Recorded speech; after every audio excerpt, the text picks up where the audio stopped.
नाखून चबाने की समस्या, जिसे आम भाषा में बोलते हैं नेल बाइटिंग, इसकी बहुत ही अच्छी 3 होम्योपैथिक मेडिसिन के बारे में मैं आपसे बात करूंगा। मैं हूं आपके साथ सत्यम कश्यप बीएचएमएस और हेनमन होम्यो हॉल में आपका स्वागत है। नाखून चबाने की समस्या, जिसे आम भाषा में नेल बाइटिंग बोलते हैं, मेडिकल भाषा में इसको बोलते हैं ओनाइकोफेजिया। इसके कारण की तरफ बढ़े तो किसी को अगर बहुत ज्यादा चिंता, घबराहट या फिर तनाव जब बना रहता है या बहुत ज्यादा नर्वसनेस बनी रहती है, या फिर कोई पर्सन या फिर पेशेंट अपने फैमिली मेंबर से, परिवार के सदस्य से बहुत ज्यादा दूरी बना लेता है, तो नर्वसनेस में आकर वो अपने नाखून जो है चबाने लगता है। दूसरा इसका कारण हो सकता है ओसीडी, एक मेंटल डिसऑर्डर है जिसको बोलते हैं ऑब्सेसिव कंपल्सिव डिसऑर्डर। इसमें क्या होता है, पेशेंट की बार बार इच्छा होती है कुछ ना कुछ करने की। उदाहरण के तौर पर वो बार बार देखता है कि उसका दरवाजा बंद है या फिर नहीं। नॉर्मली अगर कोई देखे तो आम बात है, लेकिन 25, 30, 35 बार वो पेशेंट देखता है कि उसका दरवाजा बंद है या फिर नहीं। पेशेंट बार बार अपने हाथ धोता है, तो इसी तरीके से बार बार उसकी इच्छा होती है नाखून चबाने की। वो सोचता है कि अगर मैंने नाखून नहीं चबाए, नेल बाइट नहीं किए, तो पता नहीं क्या हो जाएगा, तो वो उसका ऑब्सेशन हो जाता है। तो ये इसका एक कारण हो सकता है। बाकी घबराहट या चिंता में भी इंसान बहुत ज्यादा नाखून चबाने लगता है। अब बढ़ते हैं इसके कॉम्प्लिकेशन की तरफ। आगे जाकर इससे क्या क्या हो सकता है। एक तो हमारा जो नाखून है वो डिस्ट्रक्शन हो जाएगा, उसके अराउंड की त्वचा है वो बहुत ज्यादा खराब दिखने लगेगी। दूसरा, हमारे माउथ में जाकर ये इन्फेक्शन कॉज कर सकता है, क्योंकि हमारे नाखूनों में बहुत ज्यादा गंदगी रहती है, तो ये हमारे माउथ में जाएगी और एक तरीके से वहां पर इन्फेक्शन भी क्रिएट कर देती है। बहुत से लोगों में ये देखने को मिलता है। अब इसके मैनेजमेंट के बारे में जाने कि इसका ट्रीटमेंट क्या होगा।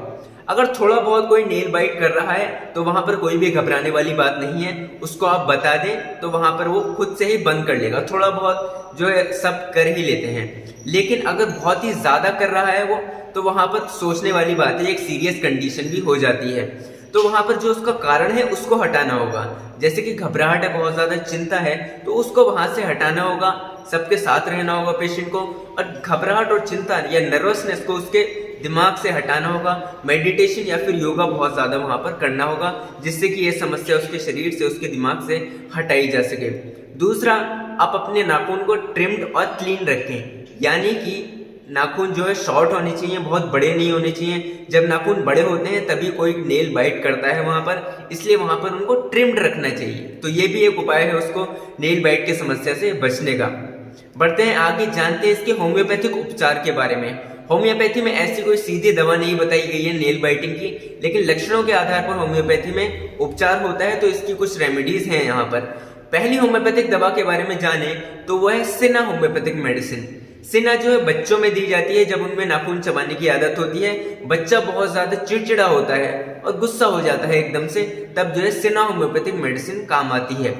दूसरी होम्योपैथिक मेडिसिन के बारे में जाने तो वह है आर्सेनिक एल्बम होम्योपैथिक मेडिसिन।